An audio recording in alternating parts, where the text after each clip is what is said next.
Welcome back. This is Face the Nation. I start off the third round with Asok Obesekara, Executive Director of Transparency International Sri Lanka. Asok, recently there was an article published on CBS Canada. It says that the Parliament's ethic watchdog has slapped Prime Minister Justin Trudeau with a fine for breaking for conflict of interest the act in question over a pair of sunglasses.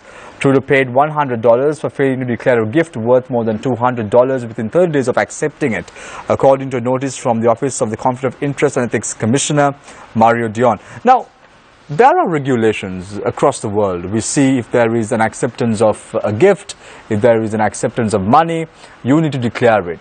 But why not in Sri Lanka, Asoka? What's the reason? Civilized world. You mean to say in the civilized world? In the civilized, okay. Yes, Asoka. I mean, I think it will at some point in time come in. Whether that is a point in the short term or in the very long term, but I mean, all of these sorts of rules are there when the political system is supposed to be logical. So, for instance, the idea of even disclosing interests, it means that, let's say, if some group takes you somewhere and gives you an air ticket and houses you somewhere so that you can go as a parliamentarian to look at how some other parliamentary democracy works, you should be able to file that a declaration to say that this is something that you have received. Now, those sorts of things, I mean, it is the reasons why it's not here. I mean, I think how important is it for the laws to change? Now, let's take a look at the non-declaring of assets. We saw on the 7th of April 2017, Duminda Silva had to only pay 3,000 rupees for failing to declare his assets. And we saw in the case of many parliamentarians who were part of the previous regime as well, being fined 3,000 rupees, 5,000 rupees respectively. Isn't this a sad state of affairs in a Well, I think on that particular issue, I think there's also an element which I think was not unpacked across the board by the media on this, I would say, which is that there is on one side a fine and or a period of imprisonment that could be given. But what's interesting is that when we see those who are considered politically protected, very frequently on all of these asset disclosure offences, it's always the fine that is given and never the never the fine. Yeah, never the and or 1 year of rigorous imprisonment. So I mean, looking at the sufficiency of the law is a big issue. One point that I will say, and this is central to the issue of campaign finance, is that we always cast this from the negative perspective, right? Which is about looking at how do we catch the bad guys. But actually, this is not only about that. The even more important element is how do you protect those who are just behaving legitimately. At the moment, if someone who is actually an honest person receives 5 lakhs for their political campaign from someone, there's nowhere that there's no system for them to actually show that they have received XYZ amount of money from someone. And so later on, as we know, in our political culture, someone will cast some aspersion later on, saying, my goodness, this one took 5 lakhs from this one. And then suddenly it just gets that sense of negativity because there's no forum for that to be disclosed properly. Well, thank you very much. This is the key element. This is about protecting the honest and not only about going after the bad guys. Thank you very much, Asok Obesekara, Executive Director of Transparency International Sri Lanka. I now move my attention to Shamendra Ferdinand, News Editor of The Island. Shamendra, during the campaign trail a few years ago, we saw, I'm talking about the general elections, we saw Uday Gammampila requesting money from the general public to fund his campaign. And then there was investigation about how this money was utilized because he wanted to return some part of this money as well back to the public.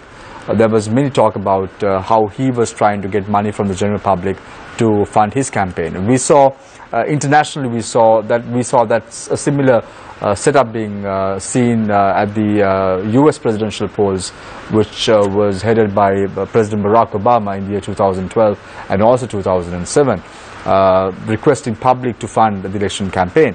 My question to you is, in a situation like this, where you request the general public to pay money for someone's campaign trail or someone's campaign funding, can the public of the country ask this individual in question as to how he spent that money?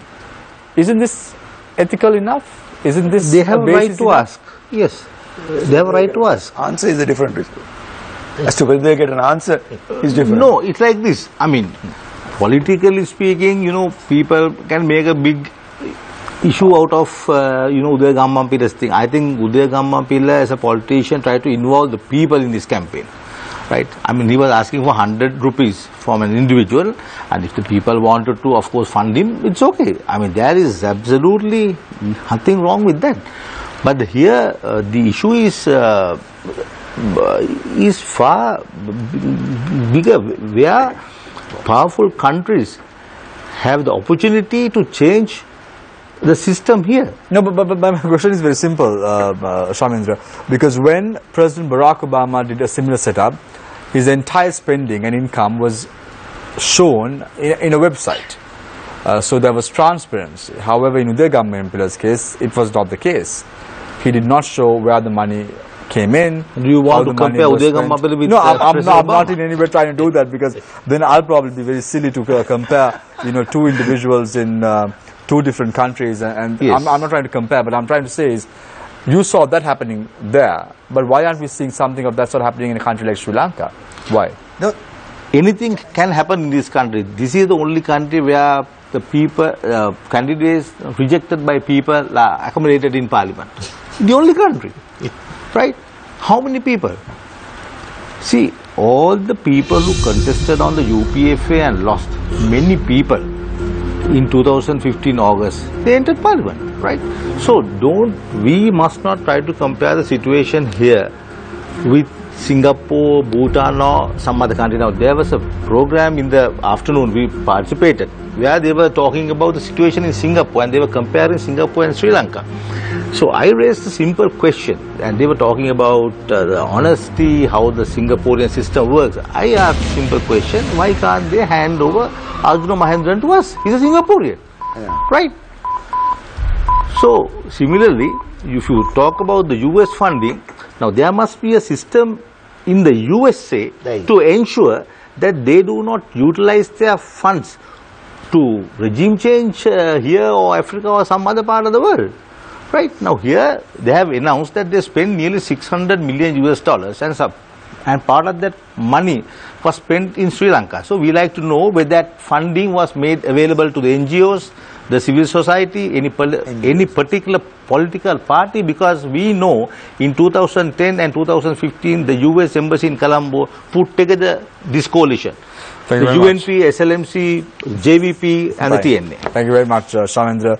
We are also a country which cannot still secure the arrest of Udaya Viratuga, where we are a country which sent Jali Vikramasuriya on bail and sent the two sureties also along with him to another country. So we are a country like that, unfortunately. I think Tishmal is aware of Jali's case. It's a very interesting case. Jali Vikramasuriya wants to return to this country, but the foreign ministry had issued a note to the US Embassy in Colombo.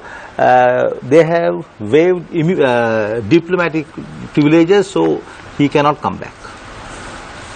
I leave it to individuals concerned to decide as to what is going behind all this and more. But what I cannot fathom is the fact that you have one individual going overseas, and then the two sureties along with him who signed for his return are also overseas. I really cannot fathom that aspect of what the law is or what the role of the Immigration and Immigration Department is.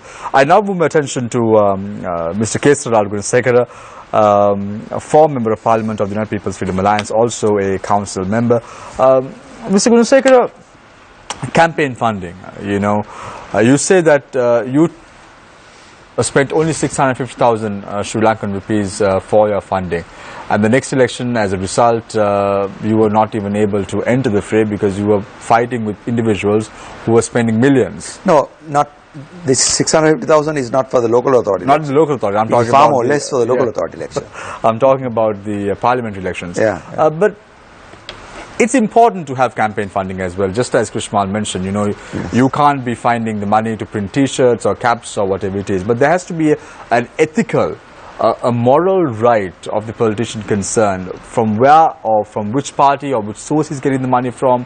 Is this particular individual embroiled in corrupt activities? Let's talk about Sujeeva Sen Singh for an example. He knew that Arjun Mahendra was embroiled in the central bank bond controversy. He knew that the money was coming in from the Mendes and Co company for his campaign funding, and then he goes out and says, I was not aware, I was about to faint, so on and so forth. Can we as the public accept answers of this sort or this nature by the politicians?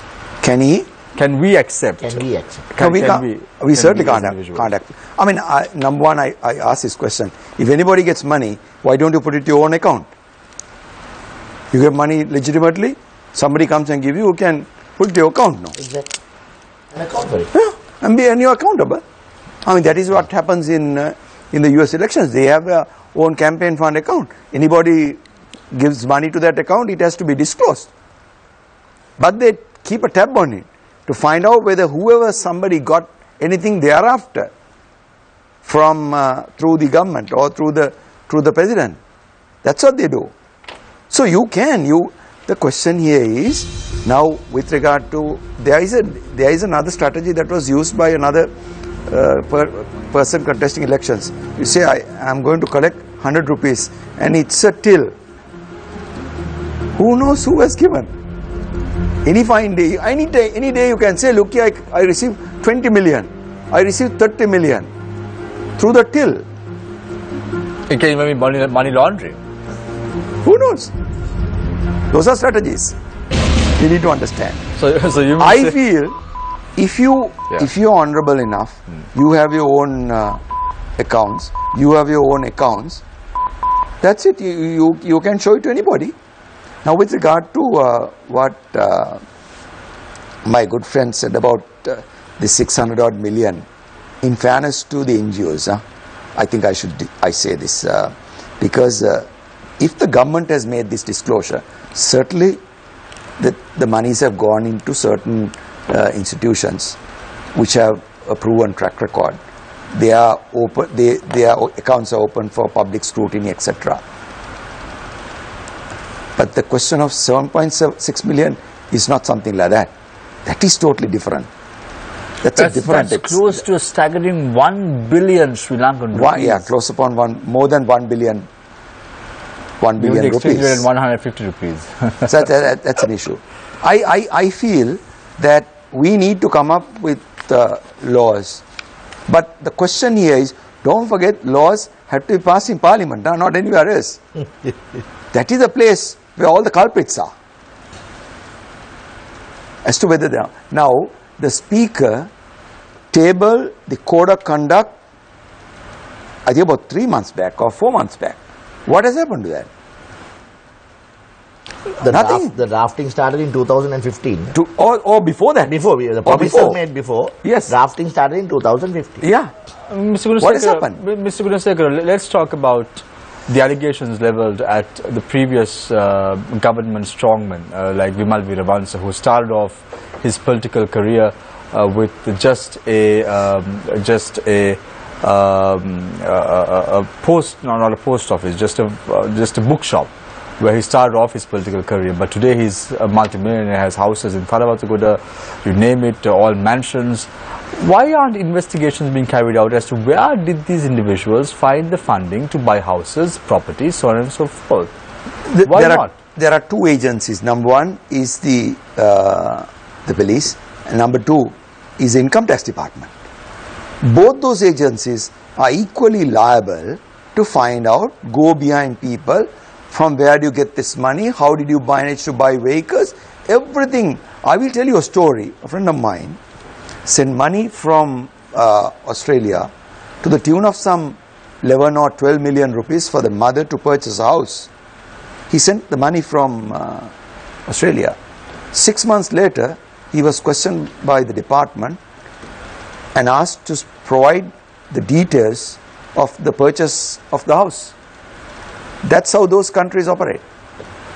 Why? In Sri Lanka. Those are procedures. We don't have procedures. We love to operate without procedures, without regulations, without laws. But in Sri That's Lanka, the reason. But in Sri Lanka, when an innocent individual wants to buy a house, he's been sent letters by the income tax department, he's been told as to how he got the money. But what about all these politicians? Same thing, that's what I said, no? These people need to be investigated. How did you amass wealth? I want to move to Krishma. Yes, very quickly. I'll give you 20 seconds to answer. Sure. Yeah. And just, I mean, on that specific example that you gave, when you see an asset disclosure, you have Part A and Part B.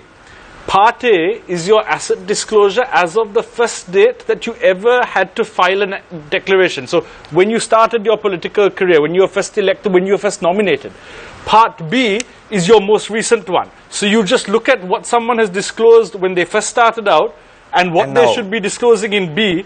And if what is there is not disclosed, that's an offense. If there is something improperly recorded there, that's an offense. Otherwise, you look at and then the law provides to investigate how the accumulation of wealth should be. So this is about enforcement as opposed to laws. But problem is, Asoka, even if you don't declare assets, if you are going to go scot-free with paying just 3,000 rupees to courts, what's the point in all this? A non-declaration of assets and failing to correctly declare your assets, there are different. In Sri Lanka, it has not happened so far. Unfortunately. This is about, and this is actually a big thing about enforcement of the existing laws. So we don't need to even. Let's talk to the lawyer himself. All systems are crashing. After this round, I'll give an opportunity. Yes. 10 seconds. Yeah. Now see, when we receive funding from overseas or any other source, we don't stop it. What we do is we try to bring in laws to regulate it. Right? What we do is in this country, we do wrong the right. You make the wrong right, yeah. Thank you very much.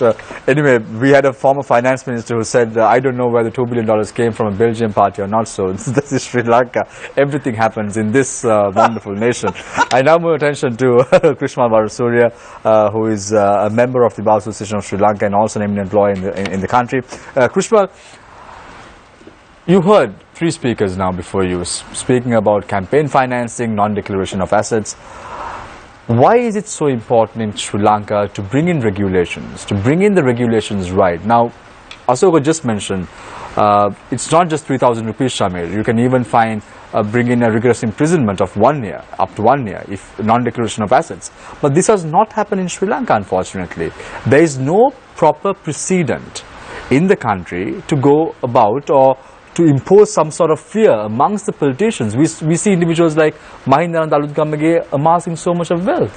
We see individuals like Vimal Veeravansa amassing so much of wealth, who had given houses to his relatives as well, according to investigations that are being carried out currently. What's happening in Sri Lanka? Why isn't organizations like the Bar Association of the country coming forward and voicing their concerns about things like this? Yeah. No, in particular reference to what Asoka was last saying, I think from the four of us, two of us, Kesara and I have both filled his asset declaration. If you recall, my name was also nominated on national list for an election. So I remember this form. I remember taking very good care in filling it. Even what was owned by my parents, I put in there, if I remember correctly, because I wanted to be crystal clear on what I had. So it's not a problem of the system, Shamir. We have the procedures. It's a problem of its implementation, which stems to the executive arm of government. Executive power of this republic is vested in an executive president, and now by reading of it after the 19th Amendment, exercised through a cabinet of ministers. Under them, department function, like police departments, elections commissioners departments, all the departments function.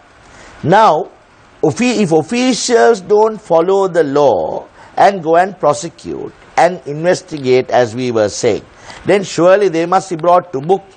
Who should bring them to book? Are elected officials who are in those ministerial portfolios? No.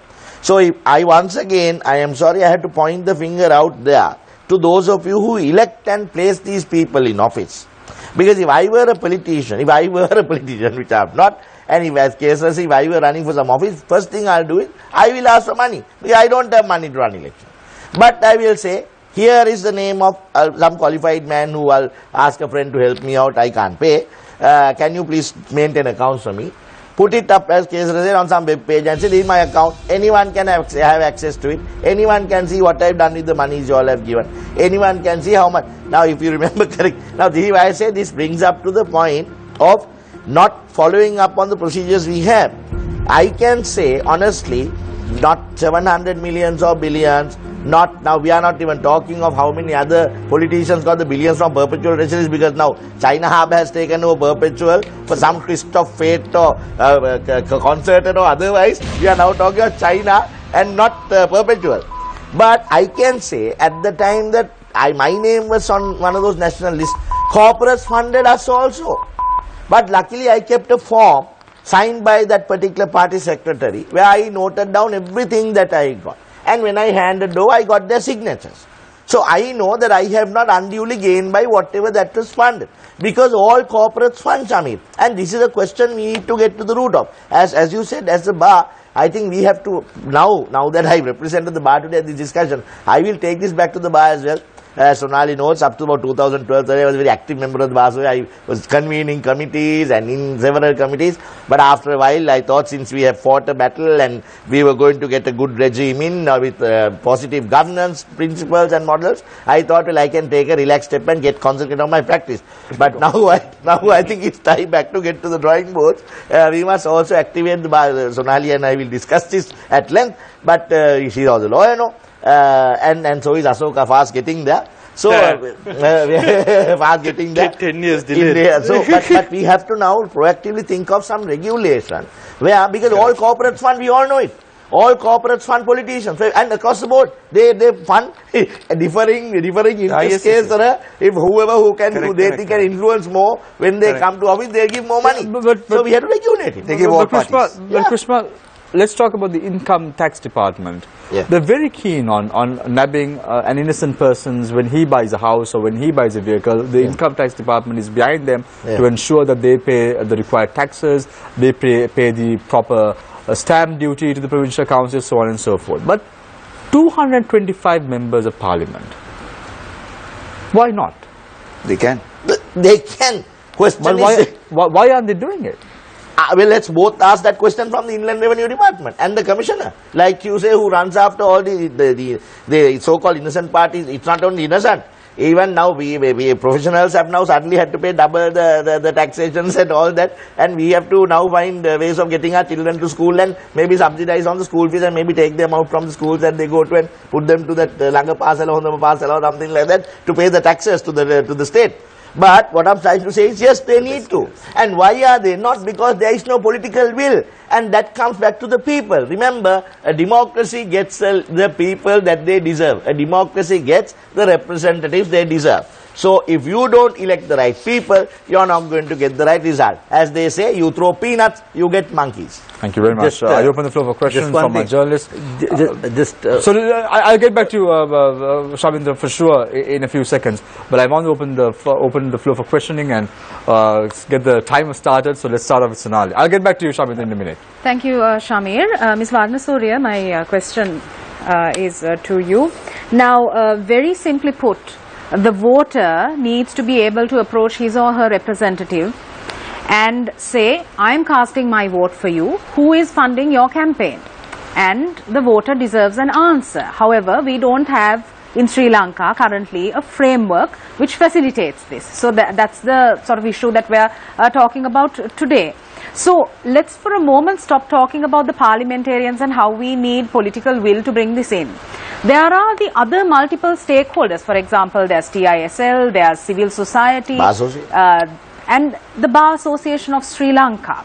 So don't you think that as opposed to being a silent bystander, the Bar Association needs to up its game now and really start activating for some regulation, at least at a basic primary level, like ensuring an open register for disclosure of donations or in-kind donations, because we need to now move beyond the rhetoric and really look at actionability and result orientation. I agree with you, Sonali. I think it's time that the bar, once again, I think I disagree with the statement that we are a sort of a sleeping bystander, because there are several things that go unreported, Sonali. Unfortunately, media also covers the China port, 10 billions given to Rajapaksas and all that. There are several things that the Bar Association does through our several committees that go unreported. Perhaps it's not interesting to the Republic or the media. But we do, as a law committee, through the law committee, we send several suggestions for amendment of legislation. We monitor legislation, particularly when new legislation comes up, we give proposals. Recently, I saw a debate here that you all were conducting on the Singapore trade deal, where the Bar Association has given a comprehensive suggestion as to how to make it more proactive and feasible to Sri Lanka. So the Bar does its job, but certainly there is a need, now that this has come up, particularly at least in our law committee, or we have several subcommittees of the Bar Council. I think I will assure you at the next meeting of the Bar Council, I will raise this issue as to whether we cannot. We remember at the time that some lawyers were having problems. I convened a subcommittee. There is 5 very senior President's Council when a bomb was thrown at one of our. Sonali remembers this incident very succinct. When a bomb was thrown, I convened a committee, a special committee called the Committee to Against Threats and Harassment Against Lawyers. So there is a need now. I think there is a need. I will assure you that I will take it back to the Bar Council, and we will certainly do our bit. But this is not only something that the Bar Association or the Bar Council can do. We as a people, as you correctly asked the question, must realize we have to question our representatives on, I say, where is your money coming from? How is it that you rode on a bicycle to the Pradesh Sabha and now wishing past us in a Montero without even looking at us, pushing us also off the street? How did you get here? And of course, unlike the good old electorate days, we don't have the time to go to someone's house, say, I say, hey, old chap, you're my member, can I have a cup of coffee with you? I want to ask you a few questions. They won't meet us. They won't even be at home to meet us. But there are new model ways. We must demand from our politicians, have a communication link with us. We have to be able to email you, ask you questions, have a link to us. And if you don't, then don't elect them again. The problem with this country, Sonali, is now politics has also become a business. Sorry to say this, Kesala. Politics must flow from father to son and grandfather to grandson and all of that. It has become a family business. If by your father or grandfather is a politician, if you don't get into politics, it's seen as a slur on your family. So, the baby mahattya, podi mahattya vatta, parliament. And that must stop. And Asoka said, we must take this politics. There are, in my opinion, there are no more haves and have-nots in Sri Lanka. Neither are we dispersed amongst caste, creed or race. We have now the political haves and the political have-nots in this country. Thank you very much. Shamindra Ferdinando, my next question is to you. Now, reporting and disclosure requirements can promote accountability, transparency and public confidence in the integrity of an electoral process. But on the other hand, whilst these regulations, in order to be meaningful, it's essential that it's clear, detailed, periodic reporting is done. At the other end of the spectrum, the regulations must not place undue burdens on parties or be onerous. So, my question to you is, as a journalist, how do you view this? How do we go about striking this balance whilst making it conscionable, equitable, all of that? Because, see, at the end of the day, we are a country which can't even bring in a code of conduct for parliamentarians. Year on year, it has been delayed. So, how do we go about striking this balance? That's my question to you. Why do we need a special code of conduct for parliamentarians? They too subject to be normal laws of the country. This is the whole problem. This is the whole problem. You see the allegations made against the Bar Association by some members of the Bar Association, right? So the media is the same. If you take every sector, they have a system to protect these people. Now, you said earlier that the people are responsible for electing these people to the parliament. The rejected people are taken in by the president of the country, right? right? So Mahinda Samarisinghe lost, he was accommodated. Vijay Soisa lost, he was accommodated. There are a number of other people, Dilan Pereira. So like that, So we are a country, but Shamir, we are a country. We've got Mervyn Silva during President Mahinda Rajapaksa's time. Basil Rajapaksa was not even on the list. Yes. Was brought to Parliament by the Mahinda Rajapaksa administration. And they why are we have talking about all improved the this? system. Because there was a precedent. And that is why this is being followed. Don't you think so? So I totally agree with you. See, now they have improved the system. Now earlier, if a person contested from a particular district and lost, he can be accommodated by that particular political party. Now today, somebody who contested on some other political party too can be accommodated. But isn't it sad, Shamindra, isn't it sad? It all started during the President Mahinda Rajapaksa era. Now don't bribing blame people, everything on President Rajapaksa. but bribing people, getting the 2/3 majority, paying individuals to cross over, all this was set as a precedent during the Mahinda Rajapaksa time, and this is no secret, Shamindra. Shamir, the former president too is responsible for this situation. There is no dispute over that. But as my friend pointed out, that all political parties, all individuals receive campaign funds. Yeah. Right. So we have there is no difference. So including now, he was on the JVP national list. Right. So the JVP too receives money.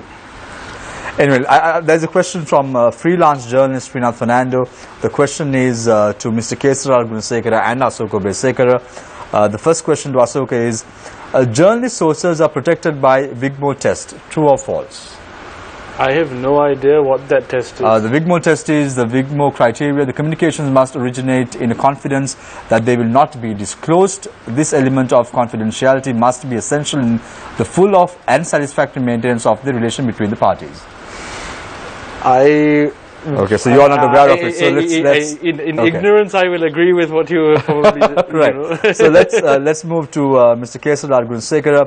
If President Mahinda Rajapaksa was innocent, as he claims, mustn't he immediately meet Minister of Foreign Affairs to protest diplomatically against the New York Times article, or cooperate voluntarily with the CID or FCID?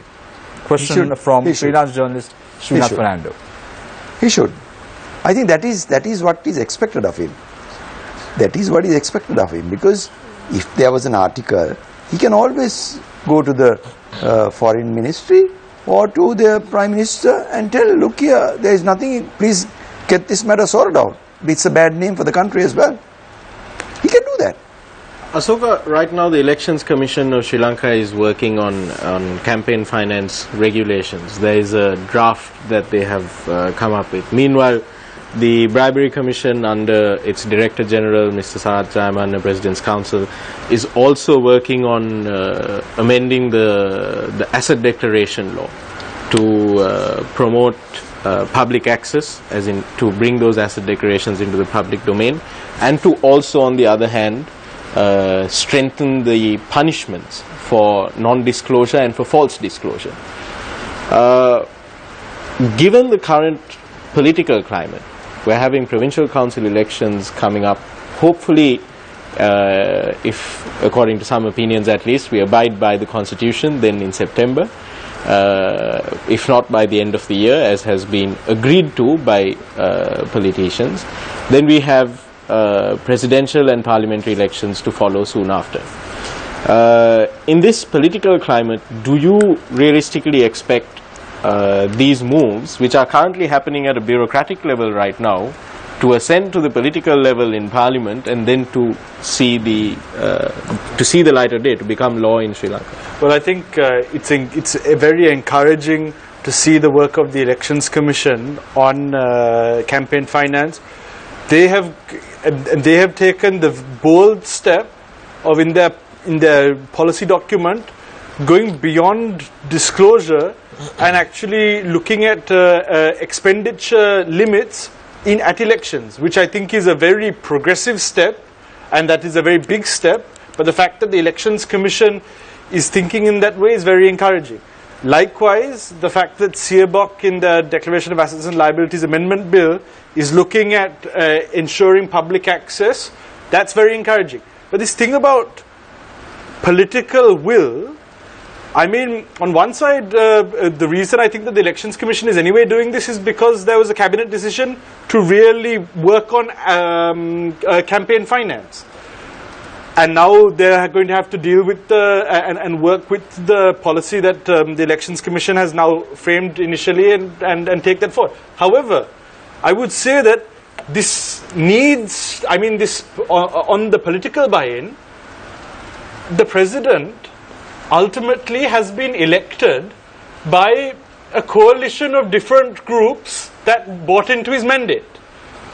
The president is nothing without his mandate.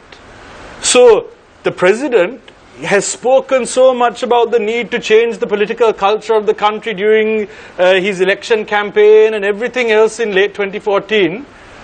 Now it's time for him to prove it. And if he doesn't, I mean, he just underscores the critics who say that he is a part of the problem.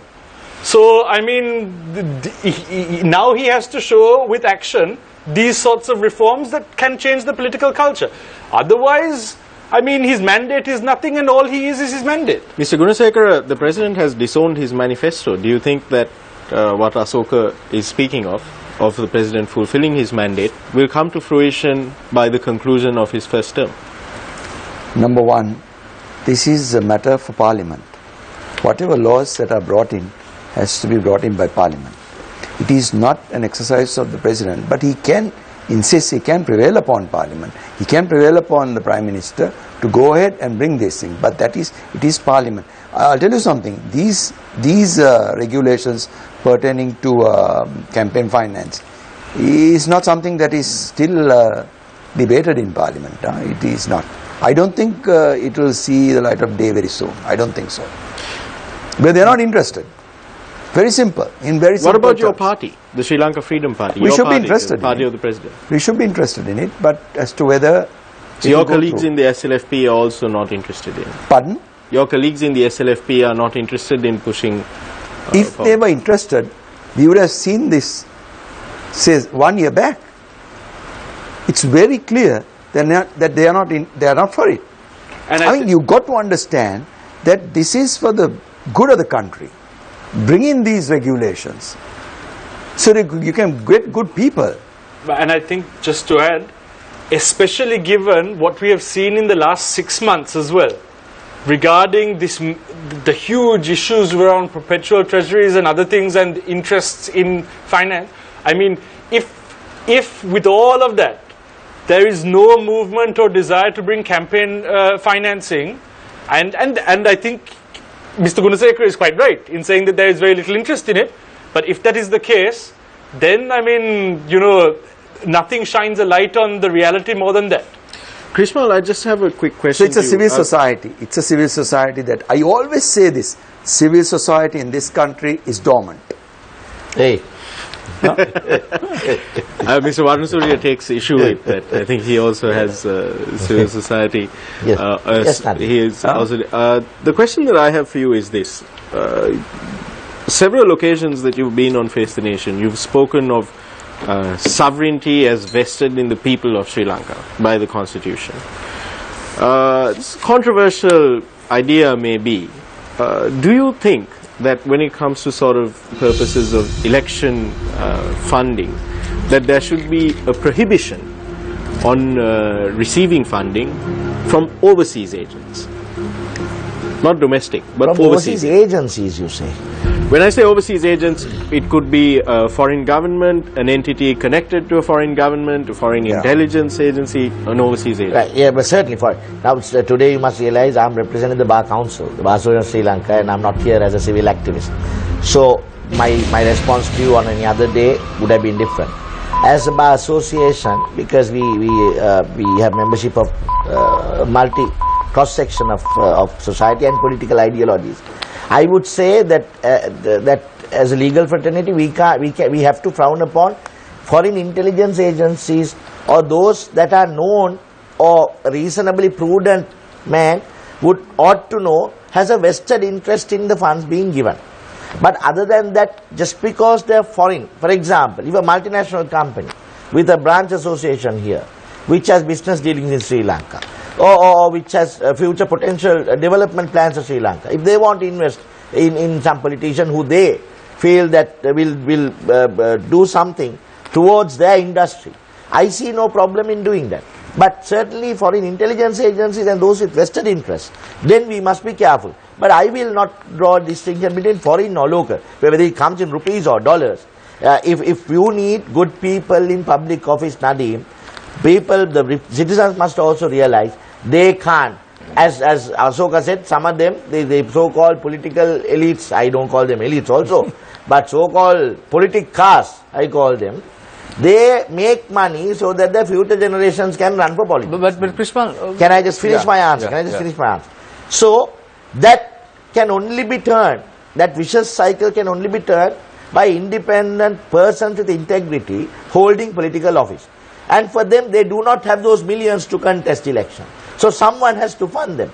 We have to find a transparent way of doing that. That's the question. Yes, Krishna, why would a future development agency operating in Sri Lanka or even a branch office of an international organization fund a political party in the country?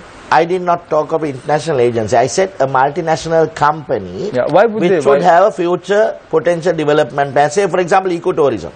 If there was a company that had a branch association here which has multinational presence, wants to develop ecotourism, which is healthy for the environment, healthy for the future of the country, and that will reduce a lot of environmental wastage and reduce our carbon print.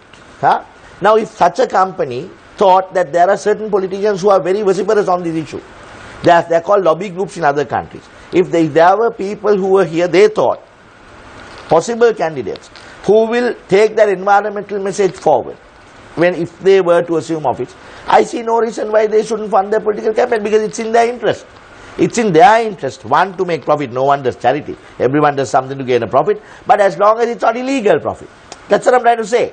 Politicians are funded across the board by corporates. It happens in Sri Lanka now. It's happened in Sri Lanka before. And it will continue to happen until you and I are no longer here, Shamil. We have to find a way of regulating, monitoring and accounting for it and making it transparent so that the citizenry knows these funds have come, it has come towards its purpose and it has been spent towards that purpose and for nothing else. Shamindra, how important is it to have campaign finance disclosure and public access to asset declarations from the viewpoint of a journalist? As a journalist and as a Sri Lankan, I believe that we should do our best to restrict overseas funding here. That's very important. We must realize those who fund political parties in this country or in any other country, they always have vested interest. They will not give funds just for the just to improve a situation or develop a country. They always have vested interest. India funded the LTT. India funded the LTT in the 80s, right? We had a huge problem because of that. So, like that, if you really investigate, you will realize that they will always find a way to regulate these funds to ensure that they continue to receive funds from various sources. It's a very dangerous thing, but if there's no other way, we have no option. But at least to regulate. You're talking of people with vested interest, Shamil. Yes. Now, say for example, we are both Ashok and I have had some residence in the UK. No? So we have some friends association in the UK. And say one of us who are running for political office. Then so that's foreign funds. Can't they get together and send some funds to us? They have no vested interest. They only want to see their friend in office. So that's foreign funds. So that's why we can't differentiate across the board. That's why I said with vested interest, particularly intelligence interest, then you must be careful. But that doesn't mean that someone... No, I said the same thing. I said the same thing. You know, when I pointed out earlier that the US State Department announced that they funded the regime change operation in this country in 2015, the Parliament should have intervened. That there should have been an inquiry. Thank you very much, gentlemen, for your thoughts in all 4 rounds. We now go for a short commercial break. When we come back, it's the final round. Stay connected, stay with Face the Nation. We're talking about campaign financing. Stay connected, stay with us.